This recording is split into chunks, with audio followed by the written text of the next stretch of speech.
I'm in Inglewood, living off Arborvitae. I'm on government assistance, and I run out of money, and I had to buy Pampers for Jelani. And I had $11.42 in the bank. And I remember wrapping my son in a towel for 2 days.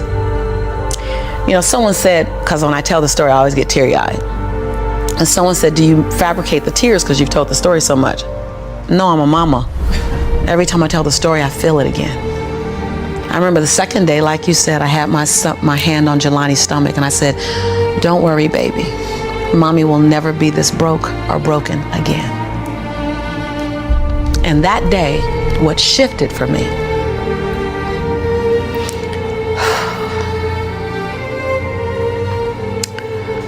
was I was willing, and I don't know if this is gonna sound crazy, I was willing to completely die to any form of me that I had been so that I can birth the woman that I was becoming.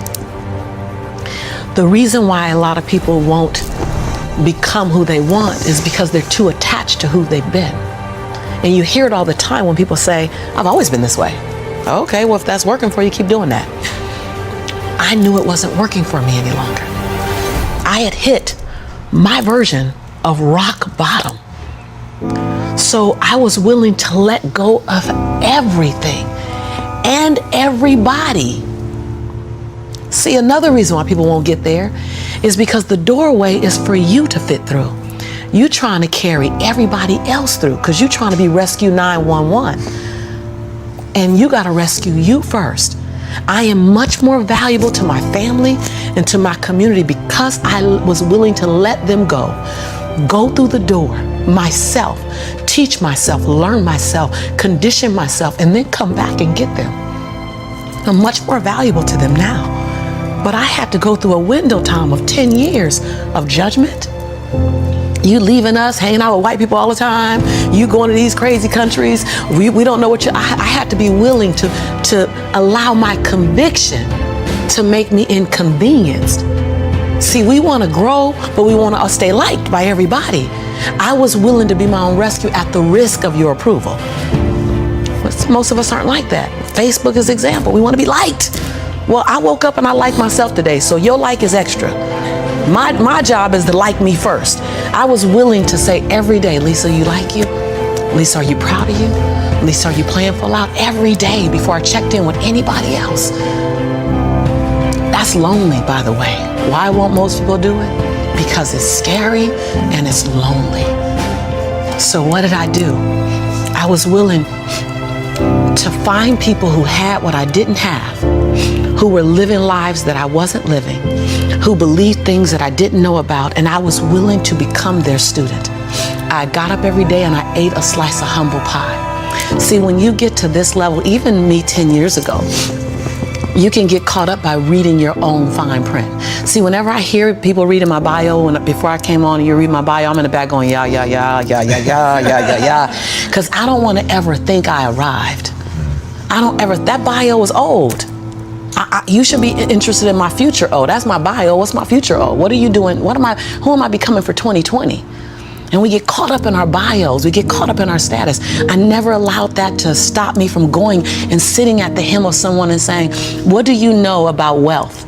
See, because there's 3 forms to money. There's 3 relationships to money. We learn how to earn it, we learn how to keep it, and we learn how to grow it. Well, I learned how to earn it because my theme song was, I'm a hustler, baby. And I want you to know, everybody with me, it ain't where I've been, but where I'm about to go. So I was singing that song. That was good. They know, right? I was singing that song when I was working out of my closet as my office. I was in a walk-in closet where you really couldn't walk in, you stepped in and turned, right? and the clothes rack, you know how you have the hanger rack, I had pant hangers in the closet, and I had manila folders clipping on the pant hangers. Those are my client files. And I would sit there and I put $2.99 mirrors that you get from CVS. I put them all around my closet walls so that I can make my office look bigger. I worked out of that closet office for 4 years, singing that song. It ain't where I've been, but where I'm about to go. I knew that. I knew how to make money. I didn't know how to keep it, because ain't nobody had none in my family. So keeping wasn't an issue. Growing was never an issue. So I went to people who knew how to make it, keep it, grow it. I went to people who was about serving others to the highest level. See, I make a lot of money because I serve more people. See, all your success is on the other side of service. People trying to make money, if it begins and ends with money, it's going to be a short-lived victory. But if it's about transforming lives, then the wind keeps going and going and growing and growing. So I went to people that knew what I didn't know. And I killed my ego every day, murdered my she-go every day. Because I got a big she-go. I mean, come on, right? Every day, Tom. And I got hungry and I learned. I went to the same training 42 times. Yes, I said 42. Some folk will stop because I've been there already. I learned that already. Yeah. No, I wasn't there. I wanted to be able to finish their sentences. I want to know what you know. I want to walk like you, talk like you, and then I want to then embed me in it. But success leaves clues. We're just not picking them up. I was the only African American person at this conference. I was one of 2 women at this conference. Within the last 29 sessions, I led the conference. But I was willing to be the student first. So that's what I did, number 1. And number 2, I looked at every toxic behavior in my life. Everyone. You see me go behind my own black curtain. People don't want to tell on yourself. You're trying to protect. You're trying to do 4 things. You're trying to protect, prove, hide, and defend.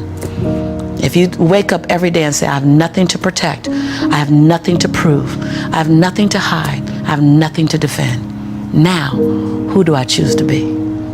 Because your energy is consumed with protecting, proving, hiding, and defending. But if you let go of that, then now you're in creation. Every day I told myself that. Every day I got in the mirror and I said 3 sentences. And I gave each sentence 7 different endings. And at times I was crying so hard I couldn't understand myself because the ending, the sentence was so difficult to say. Every day I looked in the mirror and said, Lisa, I'm proud that you. And I found 7 different things to celebrate Lisa for, because we are under-celebrated. Because you want someone to celebrate you more than you celebrating yourself. You want to hear thank you from others more than you're thanking yourself. You want to hear other people say I love you more than you saying I love yourself. You are teaching the world. I said this on Oprah. When I said this on Oprah, she said, oh my God, I believe the exact same thing. So I knew I had one thing right. The world is looking at you and following your example of how to treat you. How to treat you. They're following your example of how to treat you. So how you treat you, the world's gonna follow your lead. So I had to start treating Lisa better because I was everything for everybody but nothing for myself. And so every day I got in the mirror and I completed 3 sentences. Lisa, I'm proud of you for. Second thing, Lisa, I forgive you for. That one took me down daily because I'd had a son with a man who was now in prison, my biggest nightmare, my greatest nightmare. I had been in a relationship that turned mentally and then physically abusive when my son was 3 years old.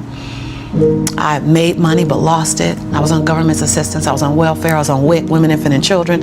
I got a lot of forgiveness that I had to do. But I was willing to forgive myself every day. And every day I said the same thing for like 6 months until it got easier. And then one day I went, Lisa, I forgive you for it. And that thing didn't come up anymore. I was like, ooh, okay, on to the next.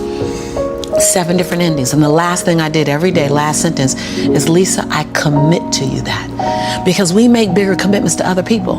If I commit to y'all something, ride or die, you can bet your last dime that I'm gonna be there. I'm gonna show up. You're gonna get 2 dimes. But I would make commitments for me, for myself, and I wouldn't do it. I eat my weight. That's interesting. So I started every day celebrating Lisa, forgiving Lisa, and making a commitment to Lisa. And then I was willing to invest money in me. I love this story. I was willing to invest money in me. Literally. Literally. I worked at LA Unified School District. And I knew I couldn't stay there because they needed a degree. I didn't have a degree. They didn't seem happy. I wanted to be happy. So I would have my son at daycare during the day. I'd work 9 hours. I pick them up from daycare, take them back to my office. I take a 30-minute break from 6 o'clock to 6:30 to go get them.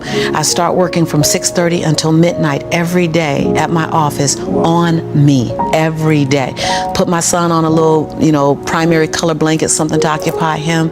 Give him toys that I took the batteries out of so he'd be confused for a little while trying to figure out why they're not working. I'm serious. And I did it every day. I stopped going out to dinner. I stopped going out dancing. I stopped getting my nails done, stopped getting my hair done. And every 2 weeks when LA Unified paid me, I wrote a check to my dream. And I wrote in the memo line, funding my dream. And I would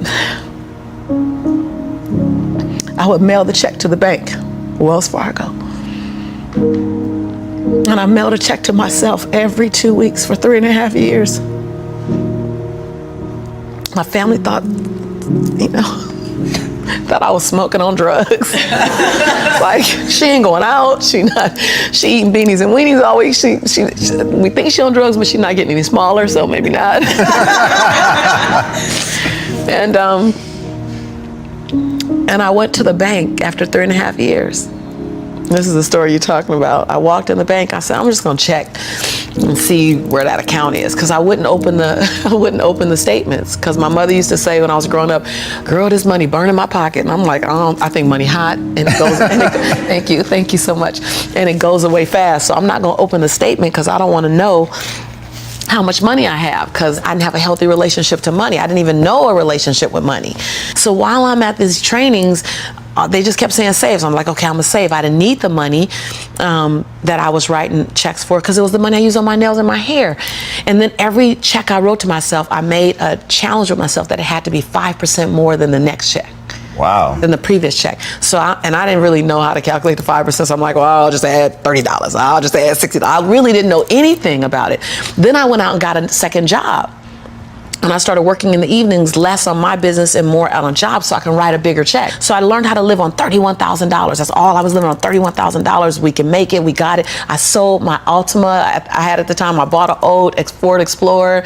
I just skinnied down. I moved out of my 3-bedroom house. I moved in with a roommate. She smoked even, and I was like, okay, I'm gonna put towels under the base of the door. Y'all, you gotta be inconvenienced.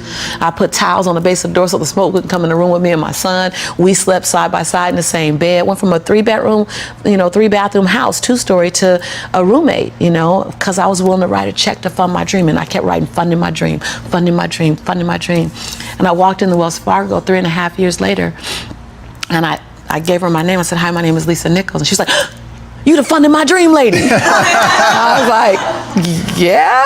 So all these tellers came running around. The manager came around, because I guess everybody had processed a check or two. Right. And they were like, we all been wondering, like everybody wants to know, what's the dream you funded? And I was like, I don't know, but it's gonna cost some money. I think I got a little money now to fund the dream. And so I said, I just came to get my balance and to see where it is, because I haven't opened any of the statements. They were like, what? I said, no, I haven't opened any of the statements because money burns my mama's pocket, so it might burn my pocket, so I don't want to spend it. So she wrote the balance down. You know how they write the balance down, and she turned it and passed it to me, and I looked at it, and I said, no, ma'am, my name is Lisa Shante Nichols. This is my social security number. I don't even want that money because y'all gonna want it back, and I don't want to get in trouble. So can you just give me my account? Because I didn't know anyone in my family that had $5,000 in their account, $10,000 in the account. So when you write down that I have $62,500 in my account, that's not mine. And so they all teared up, like everybody started crying. They're like, no, it's yours. I looked down at my son, Jelani, who was 5 years old now, and I said, Jelani, I think life is gonna change for you and mommy. My son said, Mommy, can we finally go to McDonald's now?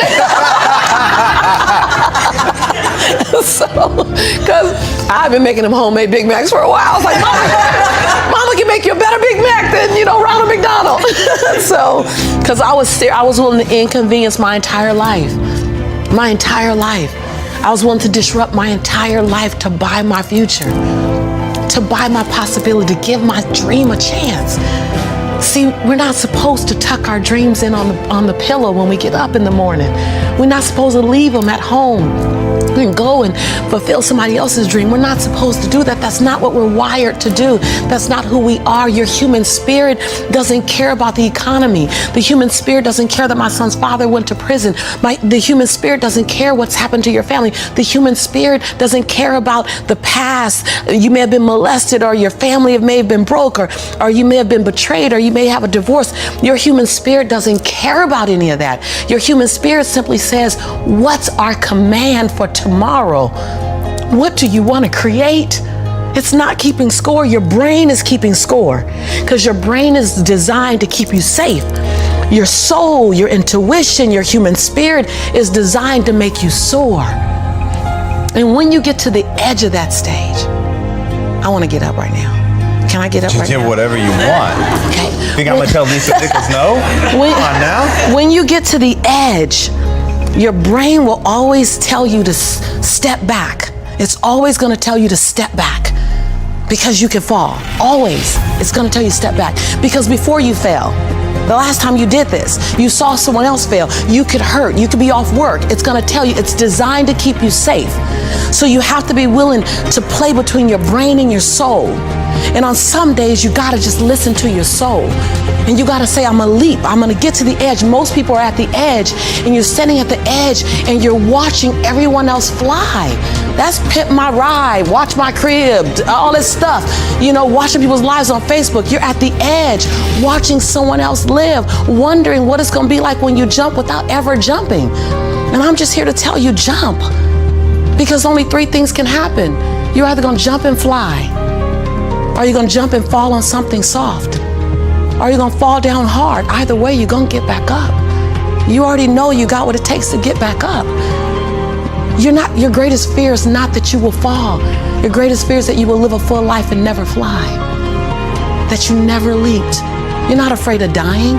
You're afraid of dying before the world sees who you really are, before they really get your fingerprint, before they really feel your breath, before they really get your contribution, before they really feel you. That's what you don't want to happen. You don't want to leave this place without us knowing you were here. All I'm doing is giving my dream a chance. And I'm not extraordinary. You don't get off the hook. You don't get to be let off the hook. I'm an ordinary woman who chooses every day to make one more extraordinary decision. Yeah, you're a grinder. Yeah, right? Like fucking